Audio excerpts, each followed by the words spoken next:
Jadi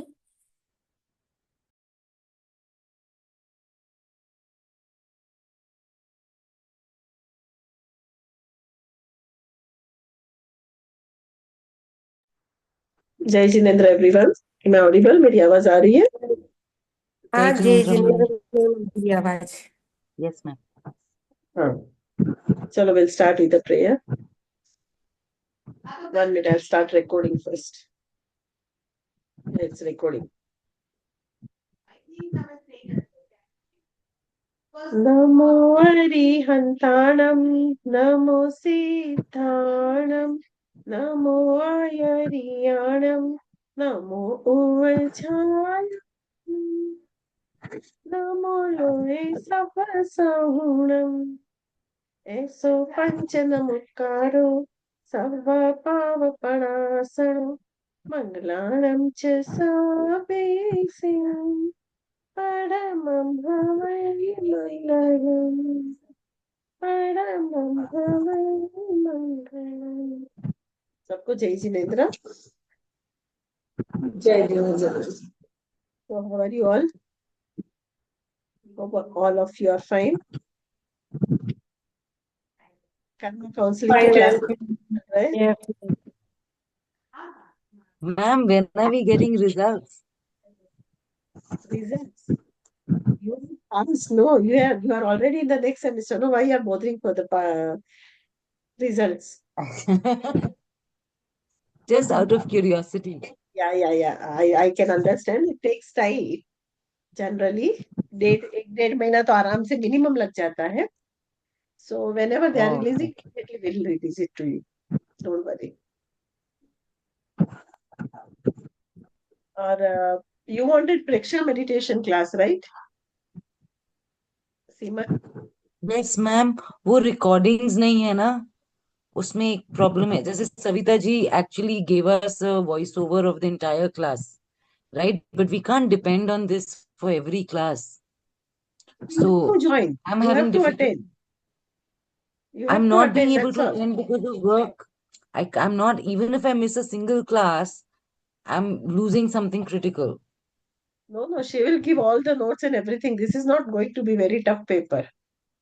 And नहीं, notes का वो बात नहीं है. It's just that I'm not grasping basic things. Anyway, we'll talk to her once. She said she will talk to us.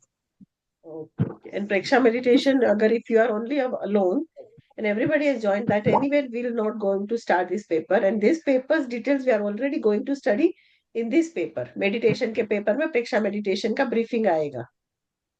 Even though it is not in detail, it will be briefing will be there. So Yes, there ma'am. is no point. So try to attend. Okay. If you are, because of work, what type of work at that time you will be having. If you are not in conference or something, if you can just listen, don't keep your video on. No. It's not about video. I'm not able to participate, listen even. For attendance, I will put it on, but I'm not listening, and there's no recording. So it's a hectic thing. It's too much burden on the classmates to keep informed everything. It's a bit much. No, it will be revision for them. Also, ma'am, ये है कि she's giving some very finer details of how she's explaining things. So Chinese whisper mein it will be lost. It's better. I mean, the idea of it was learning things, no? So it was a very practical thing. That is right, but recording if she's giving, then well and good. Huh. But if it is Actually, a lot of again people in notes, class were not very comfortable with the syllabus also. Like Alkaji was saying, it looks a little tough in the sense of how she was resonating with the themes. But अगर हम एक class प्रेक्षा का ले सके सब the science of life वाला, then we can decide. now he said already it has started, no? Already the class has started. Okay. So we फिर have भी to करना attend. है. And if we can't, then we. हाँ, Okay. वो तो करना ही है. उसके बाद भी एक्स्ट्रा करना है तो ठीक है, बट वो तो करना ही है आपको. फिर उसके Yes, बाद ये ma'am. करना है तो फिर देखेंगे. But that we can't stop now because we have already outsourced, no? We've sourced from outside, so we don't want to do that thing. पर फिर भी आप लोग को ये सेटिंग चाहिए तो वो भी कर सकते हैं. That is not an issue. But those who are try to attend, if you are not able to attend, let all the details. And already you've spoken to her, no? She's going to give mostly. So let's see what she says. Okay, ma'am. And inform her if she's not giving the recordings of the class, each and every detailing, whatever she's taking in the class, give the notes of that. जो exam उस notes में दे दे, just उसको बोलो ऐसे करके ready करे. So that also will be helpful. That she can do. ठीक है. और तो मैम नोट्स भी हिंदी में मिल जाए तो अच्छा है. एटलीस्ट कोई बात नहीं, रिकॉर्डिंग ना भी है तो, बट नोट्स भी इंग्लिश आप में ही है सारे. अच्छा, दूसरे प्रॉब्लम है. आपको रिकॉर्डिंग नहीं मिली वो प्रॉब्लम नहीं है, पर दूसरे को प्रॉब्लम है ना. तो we have to see everyone's.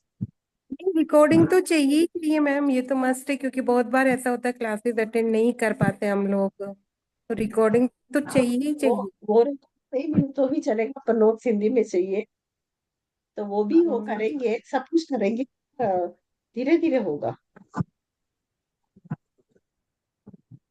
आज हिंदी में ट्रांसलेट करना बड़ी बात नहीं है. गूगल पे डालो, ट्रांसलेट करो. थोड़ी मेहनत करो ना.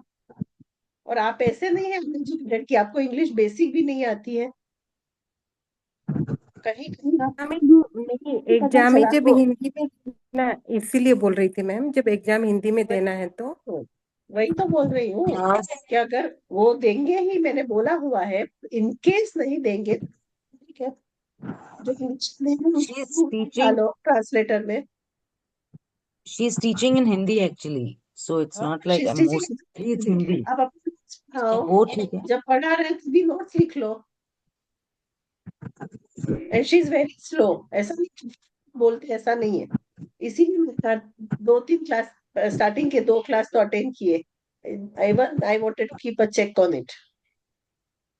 तो अभी आप लोग खाली परोसी हुई की आदत हो गई है ना.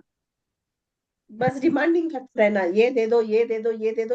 टेम्परेबल, ये तो हमको देना ही चाहिए. फिर भी हम दे, इसमें आपको ज्यादा इच्छाएं होती है कि मैम शुरू होने से पहले ये दे दो, पहले ये कर दो, वो कर दो. अरे ये क्या बात हुई, हमको तो देना ही है. फिर भी हम देते. कहाँ गई Meenakshi ji? This is not for you, this is for everyone.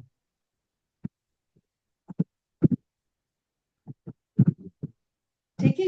योग शब्द की व्युत्पत्ति, मतलब योग शब्द कैसे शुरू हुआ, तो आज उसके लिए हम लोग करते हैं. तो देखो, योग शब्द है ना, बहुत इंपॉर्टेंट कॉन्सेप्ट है, not only in the Jain philosophy but in the other philosophies also. But the treatment जो योग फिलोसॉफी को जैनों ने जिस तरह से उसको ट्रीट किया है और दूसरे फिलोसॉफी ने ट्रीट किया है, उसमें थोड़ा difference, but basically it is one and the same. Basically जो उसके रूल्स होते हैं ना, वो एक ही है. सविता जी, आपकी लाइट्स में दिख नहीं रहे आप. हाँ बस अब दिख रहा है, अब प्रकाशमय हो गए। तो अभी ये कहता है कि योग शब्द है ना, जो युज धातु से बना है। युज मतलब उसमें धत्र का प्रत्यय लगने पर उसकी जो उत्पत्ति हुई ना, तो उसका अर्थ हो जाता है समाधि। अभी देखो, योग का पहले समय से हमने क्या अर्थ समझा है कि योग होना यानी कि संयोग होना। ओके,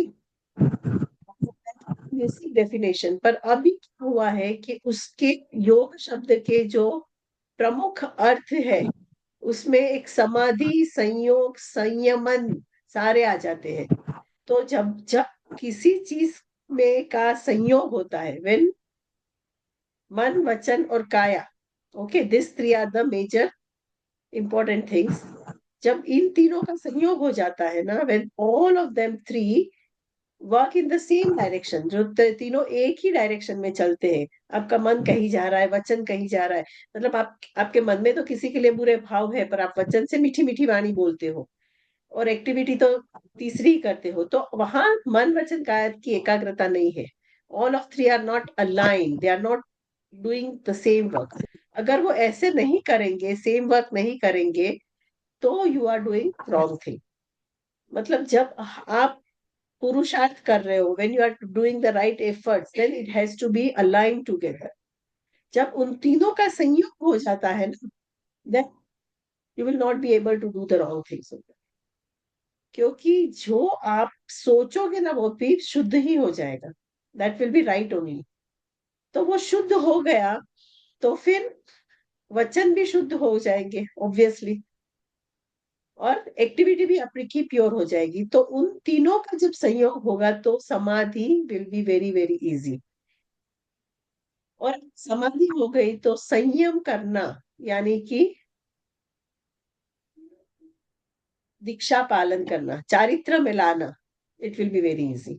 तो इसीलिए कहते हैं कि कर्ता के अर्थ में धर्त प्रत्यय लगने से निष्पन्न योग शब्द का अर्थ संयोग होता है।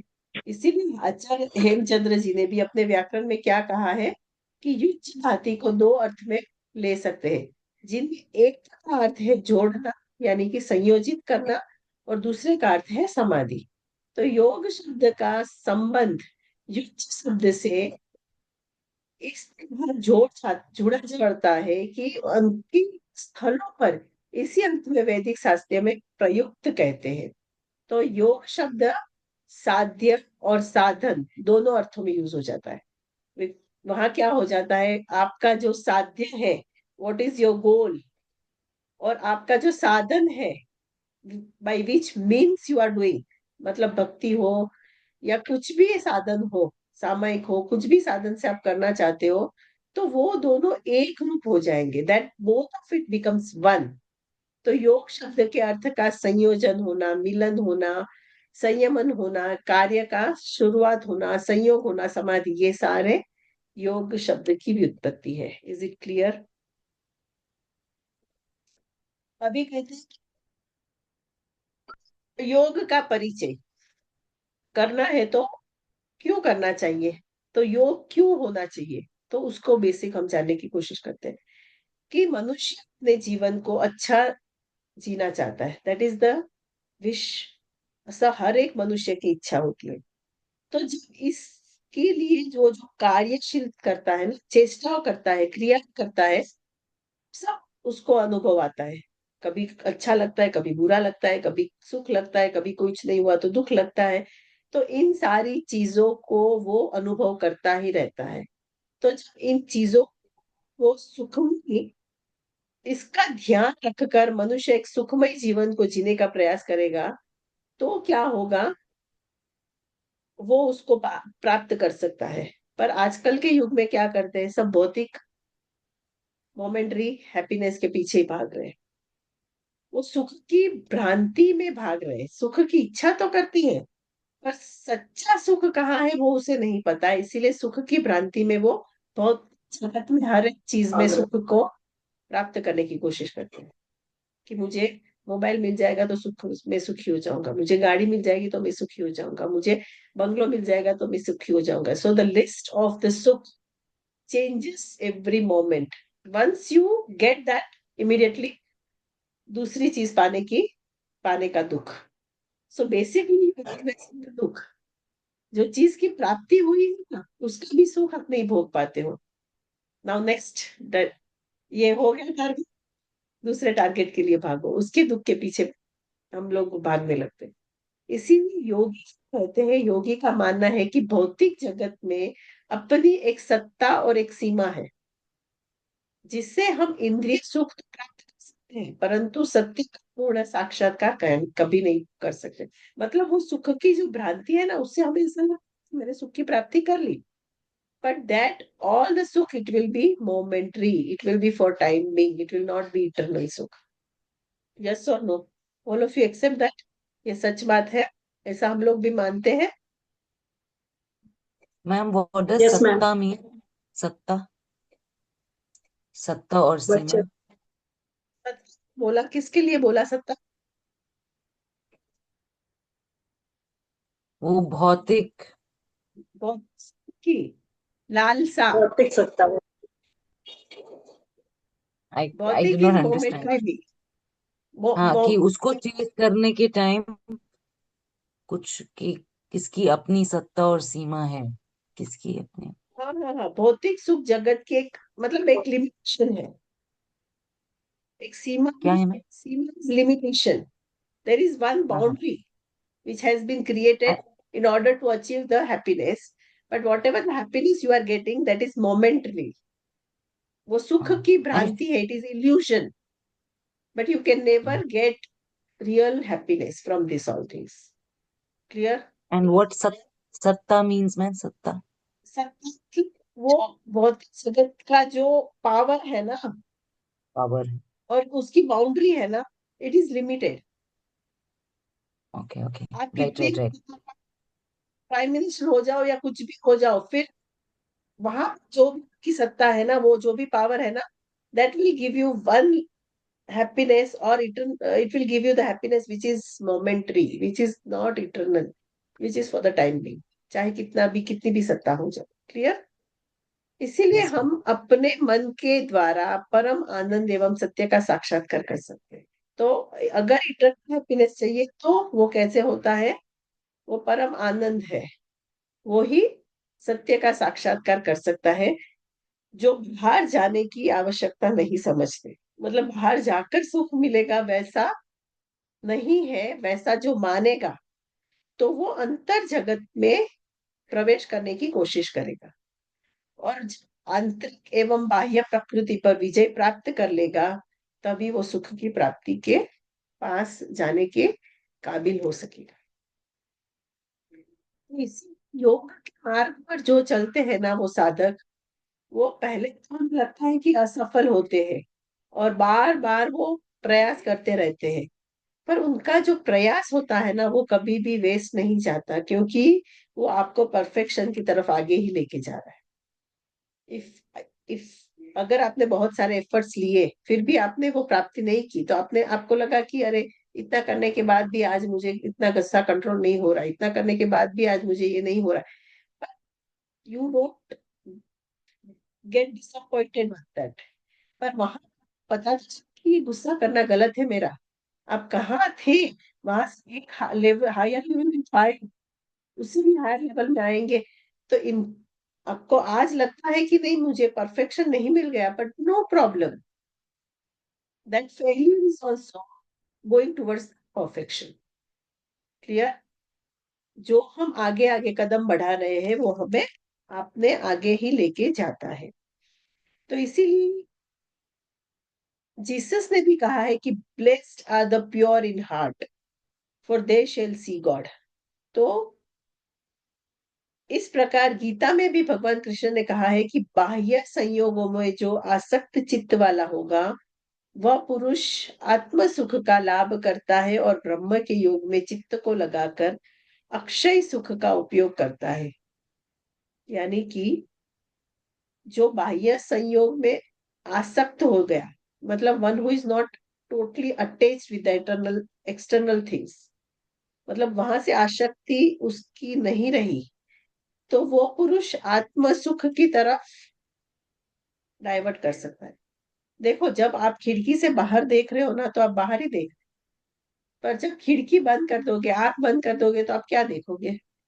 अंदर ही झांकोगे, अंदर ही देखोगे। तो जब तक आपकी इंद्रिय बाहर ही दौड़ती रहेगी, तब तक आप अंदर में जा ही नहीं पाओगे। तो इसीलिए अंदर भी जाना है तो बाहर का जो आपका अटैचमेंट है, अट्रैक्शन है, उसको कम करना पड़ेगा, तो ही आप अंदर जा पाओगे। क्लियर? वही है गीता में भगवान कृष्ण ने कहा। उसी तरह गीता में यह भी कहा है कि इंद्रिय और उसके विषय के संयोग से उत्पन्न होने वाले विषय सुख दुख को ही उत्पन्न करते हैं, और आदि अंत वाले ही होते हैं। मतलब जो जो आपके इंद्रिय और विषय के संयोग से जो सुख हुआ है ना, जो संयोग से हुआ है, उसका वियोग होगा ही होगा। जो सुख प्राप्त हुआ, जिसकी शुरुआत हुई है, उसका अंत होगा ही।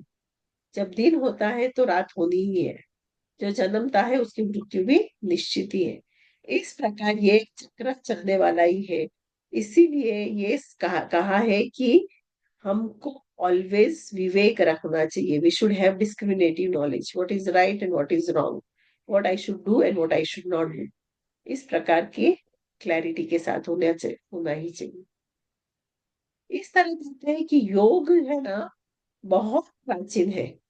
यानी कि सधानो योग आभुवत, यानी कि परमात्मा हमारी योग दशा समाधि दशा में साक्षात होते हैं। तो आत्मा को पवित्र करने वाले जो होते हैं, वो सूर्य के समान ज्ञानी होते हैं। और उनका मननशील कैसा होता है? मननशील चित्त में वो हृदय के आकाश में परम सुख में होते हैं। और वही मोक्ष मार्ग में जाने के लिए एक अश्व के समान, यानी कि घोड़ा कितना गतिमान भागता है, उतना गतिमान भाग सकते हैं। कौन? जिसका मन का योग समाधि द्वारा ईश्वर से प्रीति जिसने जोड़ी है, जिसने बाह्य के सारी चीजों से प्रीति उठाकर, प्रीति में प्रीति नहीं, लव, प्रेम, उस प्रीति को भगवान के तरफ जिसने जोड़ा है, वो ये कर सकता है। इसीलिए मनुष्य इस प्रकार की इच्छा करे कि हम लोग मोक्ष मोक्ष सुख के लिए बने हैं। हमको यथा योग्य सामर्थ्य का बल जो है वो कहाँ से मिलेगा? परमेश्वर से। परमेश्वर का योग होगा, अगर उसकी उपासना करेंगे तो वो योग प्राप्त होगा, और वो योग से आत्मा को हम शुद्ध कर पाएंगे, और उस शुद्ध मन से ही परमात्मा के प्रकाश को, आनंद हम प्राप्त कर सकते हैं। तो ये है योग का विशिष्ट रूप, आत्मा से परमात्मा जाने का एक जो बेसिक मंत्र है, वो योग से शुरू होता है और समाधि और निर्वाण तक जाके खत्म होता है। मतलब आत्मा जब परमात्मा बन जाती है तब खत्म होता है। इसीलिए कहते हैं कि अध्यात्म योग के लाभ से हम परमात्मा को जानकर विद्वान हर्ष शोक से रहित हो जाते हैं, और उनमें श्रद्धा, भक्ति और ध्यान योग के द्वारा आत्मा को जानना चाहिए। और योग के अभ्यास से परमात्मा की सूक्ष्मता को हम देख सकते हैं। इस तरह योग का बहुत बहुत बहुत महत्व है। योग से ज्ञान की प्राप्ति होती है, योग से ही जीव आगे बढ़ सकता है। अगर कोई मनुष्य चाहे कितना भी ज्ञानी हो, कितना भी विरक्त हो, कितना भी धर्म में आस्था रखता हो, और उसने अपने सेंसेस को भी जीत लिया हो, यानी कि जितेंद्रिय हो, अपने सेंसेस को कंट्रोल भी कर लिया हो, पर अगर वो अपने योग नहीं करेगा, उसको उसमें प्रवृत्ति नहीं लेगा, उसको एक्टिवेट नहीं रखेगा, तो उसको भी मोक्ष की प्राप्ति नहीं हो सकती। तो योग शास्त्र में योग के 4 प्रकार बताए हैं, और अलग अलग में धर्मों में, जैसे गीता में है ना, उसके 3 विभाग बताए हैं। और सम्मोहन तंत्र योग में उसके 5 विभाग है, योग शास्त्र में 4 विभाग है। तो उस प्रकार से योग की भाषाएं अलग अलग होती है। तो योग शास्त्र में जो 4 विभाग बताए वो कौन कौन से हैं? मंत्र योग, लय लय योग, हठ योग और राजयोग। फिर गीता है कर्म योग, भक्ति योग और ज्ञान योग। इसका महत्व दिया है। परंतु यदि इसके 36 अध्याय को हम देखें, किसके? गीता के, तो उसमें कहा है हठ योग भी इम्पोर्टेंस है। इवन तो कर्म योग, भक्ति योग और ज्ञान योग का इम्पोर्टेंस बताए, पर वहां कहते हैं कि हठ योग का भी इम्पोर्टेंस है। इस प्रकार से अलग अलग धर्म में अलग अलग प्रकार के योग बताए हुए हैं।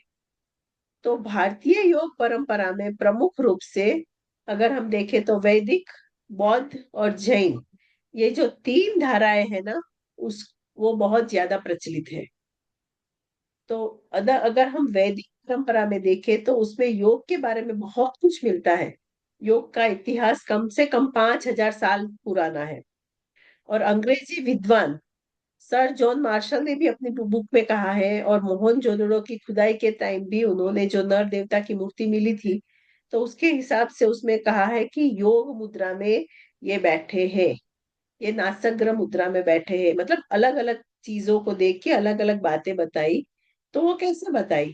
क्योंकि उन सारे चीजों का उल्लेख वेदों में हुआ है, इसीलिए हम उसके बारे में वो लोग जानते हैं। इसीलिए उन्होंने ये सारी बातें बताई, क्योंकि वो 5,000 साल पुरानी थी। समझ में आ रहा है? अगर साहित्य की दृष्टि से भी देखें तो योग शब्द बहुत प्राचीन है। तो योग शब्द सर्वथा ऋग्वेद में भी मिलता है।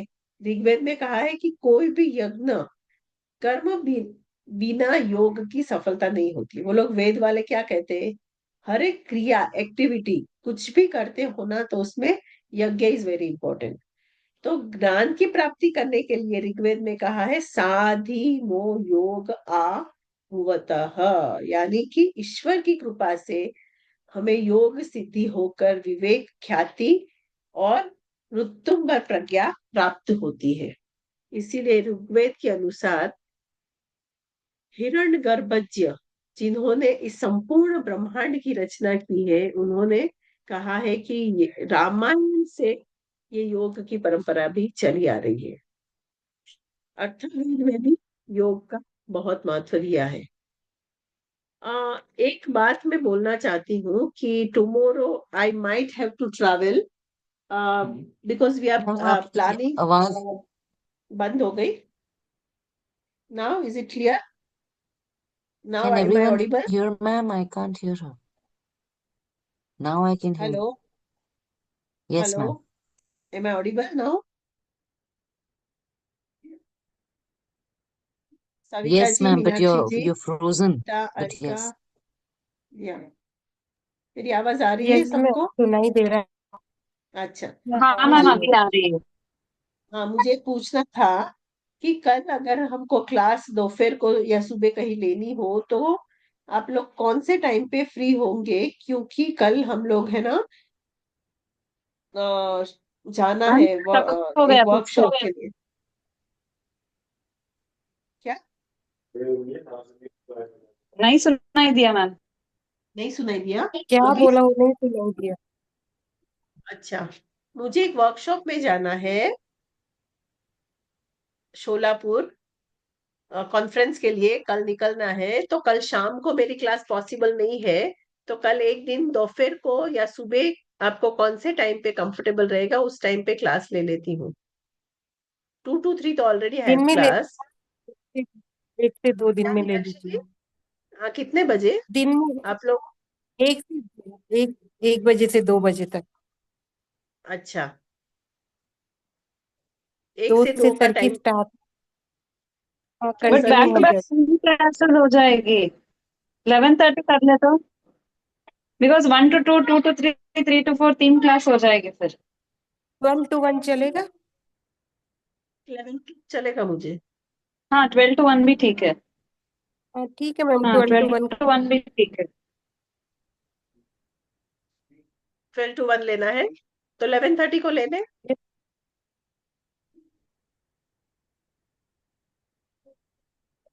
मीनाक्षी जी, चलेगा मैम, सविता जी, 11:30 भी चलेगा। Yes ma'am. कब, Geeta ji, Simar, you will be free? Yes yes yes. ठीक है, ठीक है, तो कल एक दिन के लिए कर लेंगे। और परसों का तो फिर वहां जाके जब भी मुझे टाइम मिलेगा मैं आप लोग को मैसेज डाल दूंगी, उस टाइम कर लेंगे क्लास। वहां का वाईफाई वो सब चेक करके आई लेट यू नो। ठीक है, यस मैम। अभी थैंक आवाज यू। आ रही है ना बराबर से? जी मैम। Yes ma'am. हाँ, तो इस प्रकार है ना, समाधि की अवस्था में जब मन और वाणी निवृत्त हो जाते हैं, यानी कि साधक निर्भीक हो जाता है, तो ब्रह्मानंद का सुख वो प्राप्त कर सकता है। इसीलिए कहते हैं कि महाभारत में भी कहा गया है कि मन को वश में करना सरल कार्य नहीं है, it is not easy task. क्योंकि मन इज लाइक अ मंकी, तो मंकी माइंड को monk mind banana it is very difficult. तो साधक को चाहिए कि वह धीरे धीरे अभ्यास के द्वारा ही अपने विषयों से विमुख होते हुए चित्त को ध्यान में लगाए। इसीलिए महाभारत में ध्यान और योग अभ्यास के लिए 12 प्रकार के योग के बारे में कहा है महाभारत में। तो वो कौन कौन से हैं? पहला है देश योग, मतलब एकांत एवं निर्जन स्थान पर ध्यान के लिए देश योग है। ठीक है, एकांत जगह पे जाके, निर्जन जहाँ पे लोग नहीं होते ऐसे स्थान पे जाके योग करना। फिर है कर्म योग, मतलब जो नित्य कर्मों को नियमानुसार करना एवं शास्त्रोक्त कार्य करना, उसको कर्म योग कहते हैं। मतलब डेली रूटीन की जो काम होते हैं ना, मतलब एक्टिविटीज होती है, उसको कहते हैं कर्म योग। फिर है अनुराग योग, यानी कि ईश्वर के प्रति तीव्र अनुभव, अनुग्रह, अनुराग रखना, तीव्र प्रेम रखना, तीव्र अनुराग रखना, उसको कहते हैं अनुराग योग। चौथा है अर्थ योग। अर्थ योग मतलब केवल साधन जो उपयोगी है, सामग्री जो इम्पोर्टेंट है हमारे लिए, बहुत जरूरी है, नेसेसिटी के है, वैसे ही साधन को रखना, उसे कहते हैं अर्थ योग। फिर उपाय योग। उपाय योग मतलब ध्यान के लिए उपयुक्त आसन का प्रयोग करना, मतलब जैसी जैसी तरह से जो जो चीजें बताई है उसके लिए उसी चीज आसनों को यूज करना ध्यान के लिए, उसे कहते हैं उपाय योग। फिर है आपाय योग। आपाय, उपाय अलग है, अभी आएगा आपाय योग, यानी कि विषयों एवं स्वजनों के प्रति आसक्ति एवं ममता रहित होना। हमारे जो कोई भी इंद्रिय के सुख के विषय होते हैं, या हमारे जो फैमिली होती है, रिलेटिव्स होते हैं, उन सब के प्रति इतना अटैचमेंट नहीं रखना, ममता रहित होना, उसे कहते हैं आपाय योग। फिर नेक्स्ट आता है निश्चय योग, यानी कि जो हमारे गुरु है और वेद शास्त्र में जो विश्वास बताया है, जो श्रद्धा रखना बताया है, उसे कहते हैं वही निश्चय रखना, निश्चय योग। फिर आता है चक्षुष योग, यानी कि अपनी दृष्टि को नासाग्र पर केंद्रित करना। नाक के अग्रभाग में नासाग्र इसे कहते हैं, वहां पे एकाग्रत करना के और वहां पे ध्यान लगाना, उसको कहते हैं चक्षुष योग। फिर आहार योग। आहार योग मतलब शुद्ध एवं सात्विक भोजन का ही प्रयोग करना, ऐसा ही खाना खाना, दूसरा नहीं खाना। फिर आएगा संहार योग, इंद्रियों को विषयों के प्रति विमुख करना। जो जो ऐसे ऐसे चीजें हैं जिसकी वजह से हमारा डिस्ट्रैक्ट शुरू हो जाता है, तो वैसी चीजों को नहीं करना, उसे कहते हैं संहार योग।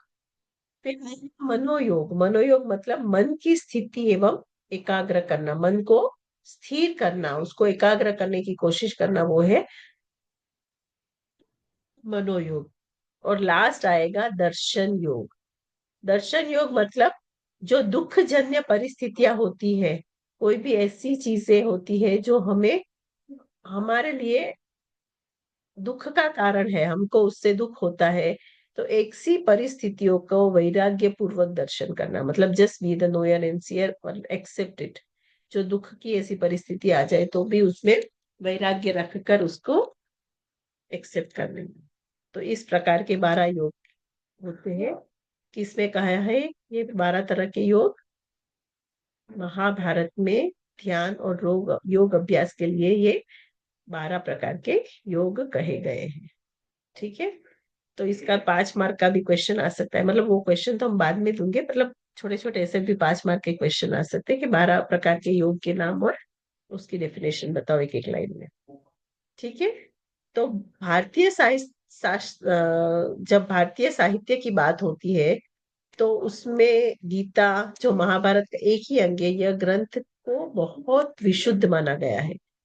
तो गीता का योग जब करते हैं लोग, तो वहां पे क्या कहा है कि निष्काम कर्म योग सांसारिक मनुष्य के लिए एक महान अवदान है। निष्काम कर्म योग मतलब जो कोई भी आप कर्म करते हैं, जो कोई भी एक्टिविटी करते हैं, उसके भाव कैसे होने चाहिए? निष्काम, निस्वार्थ, कुछ सी भी स्वार्थ के बगैर जब हमारी क्रियाएं होती है तो वो सही होती है। मतलब that should be your attitude. इसीलिए गीता में योग विभिन्न अर्थ में प्रयुक्त हुआ है। तो युजिव योगे धातु से बना योग शब्द का अर्थ स्वरूप परमात्मा के साथ नित्य संबंध से है। यानी समत्वम योग उच्यते, यानी कि युज्य समाधो धातु से बना योग शब्द का अर्थ चित्त की स्थिरता अर्थात समाधि की स्थिति से है। उदाहरण जैसे बताया वैसे ही गीता में कहा है कि जीव का परमात्मा के साथ कभी भी संबंध विच्छेद अर्थात वियोग नहीं होता है। परमात्मा हमेशा उसके साथ होते हैं, हर एक जीव के साथ। अनुकूल संजोग हो या प्रतिकूल हो, कभी अपने में ज्ञान हो या अज्ञान हो, पर हर अवस्था में जीव का परमात्मा के साथ योग है। क्यों? क्योंकि जीव उस परमात्मा का ही अंश है, ऐसा गीता में कहा है। किंतु जीव को परमात्मा के साथ संबंध का अनुभव नहीं होता है। वह भूल से यह मानने लगता है कि इसका शरीर के साथ ही उसका संबंध है। इसीलिए जीवात्मा का शरीर के साथ माने हुए संयोग का ही योग है। इस प्रकार योग अभ्यास के लिए हमको आहार विहार के जो नियम है, कैसे डिसिप्लिन लाइफ होनी चाहिए, उसका भी बहुत ध्यान रखना चाहिए। इसीलिए अर्जुन ने भी कहा है कि योग न तो बहुत खाने वाले का और न बिल्कुल न खाने वाले का, तथा न तो बहुत शमन करने वाले का और न तो सदा जागृत वाले को सिद्ध होता है। तो एवरीथिंग शुड बी बैलेंस्ड, सब कुछ बैलेंस में होना चाहिए। अर्थात उन्होंने कहा, क्या कहा कि योग तो यथा योग्य आहार विहार करने वाले का, कर्मों में यथा योग्य चेष्टा करने वाले का और यथा योग्य सोने तथा जागने वाले को ही सिद्ध हो सकता है। इसी तरह महर्षि पतंजलि ने भी कहा है कि एक सर्वमान्य योग का उत्कृष्ट ग्रंथ है। इन्होंने इसमें भी बताया कि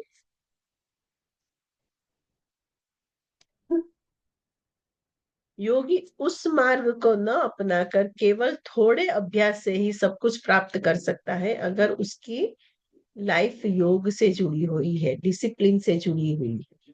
तो इस प्रकार योग को बहुत महत्व हर एक धर्म में दिया गया है। यहाँ तक आपको क्लियर हुआ? सबको समझ में आया? Any doubt? Yes ma'am. ठीक है, यस मैम। तो उसके बाद हम लोग देखेंगे कि और योग की ऐतिहासिक और पुरातात्विक वो सारी चीजें हमने ऑलरेडी वहां पे पहले डिस्कस कर लिए। तो और अपने जैन आगमों के अनुसार हम लोग ने पूरा डिस्कस कर लिया डिटेलिंग। तो दूसरे वैदिक काल के हिसाब से जो पहले मंत्र योग आया, फिर प्राण योग आया, फिर ध्यान योग आया, मतलब वो जो सीक्वेंस में आया ना, वो सारी चीजों को भी बहुत डिटेलिंग में हमारे पास दिया हुआ है पहले प्राचीन काल से। पर उस उतना डिटेलिंग में हम यहाँ नहीं जाएंगे, क्योंकि हमको ये सब जानने के बाद जैन योग में ज्यादा कॉन्सेंट्रेट करना है। तो इसीलिए हम लोग यहाँ पे बौद्ध का और ये जो वैदिक परंपरा का है ना, उसको नहीं उतना देंगे इम्पोर्टेंस। पर जैन धर्म में हाँ, जो दो मुख्य प्रखंड खंड है ना, उसके बारे में हम लोग कल डिस्कस करेंगे। अभी ये इतना टाइम रहा है, 1 मिनट ही बाकी है, तो इसको, ये टॉपिक को हम अभी शुरू नहीं कर सकते।